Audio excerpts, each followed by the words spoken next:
Hi guys, Rene here and welcome. Today I'm going to talk about my time trial bike again, and specifically about the modification I've had to do to it. So recently I switched to the plug-in style extension mount for the Speed Concept to get UCI compliant again.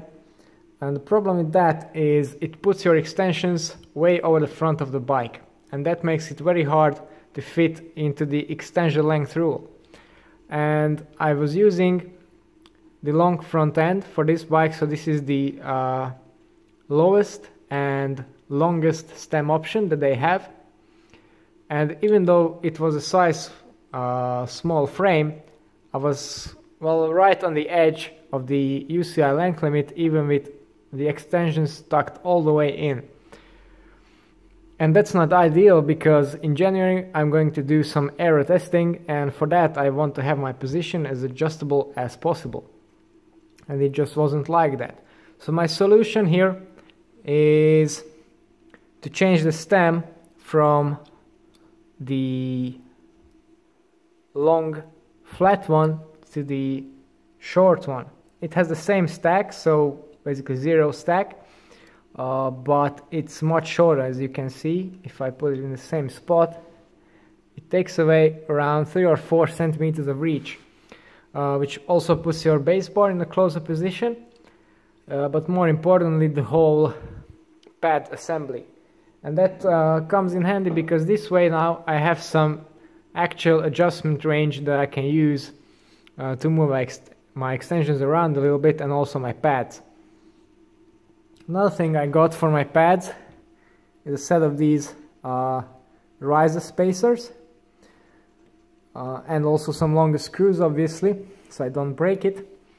And this is done to allow me to put my hands in a really nice and high position, my forearms, I mean by that. So many people have been asking when I posted this bike on Instagram if, well, it doesn't really look like it matches the UCI rule with the 10 centimeter maximum extension elevation. But you have to remember that this is measured to the center point of the arm cups, which is right over here. The arm cups are pretty tall themselves. I have these spacers now on there, and also they're angled at the maximum allowed angle of 15 degrees. So even if it doesn't look like it, it does fit into the 10 centimeter regulation, only just, but it does. But I don't think, well, you can always cut the extensions if you want. I don't want to until tests are done, because, well, they're just very nice USC carbon units. One other thing I have to think through now is, well, there's not much space behind the base bar now, between the base bar and the frame.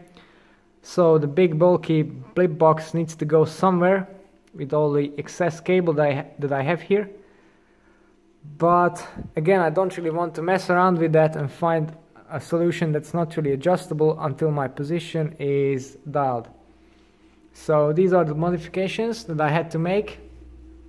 And I think, well, it's actually, people complain about the proprietary units for the track, but they're actually not that expensive, luckily. They cost just as much as a standard SAM, and you don't even need to recable the bike, because the front brake cable goes basically in the same spot no matter which stem are you using, and the rear brake, well, it has to be shortened, but you can have a splitter in this area, and then you can only shorten the bit that goes from the bar. And this is very nicely demonstrated in the Trek Speed Concept service manual. So if you have a bike like this, then it's definitely a document that you need to check out. Okay, so this is my latest iteration of the Trek Speed Concept time trial rig. I hope you have found this information useful, and if you'd like to know more about this bike or some of my other bikes, then don't forget to tune into the channel and subscribe. It's off today. Thanks for watching, and see you next time.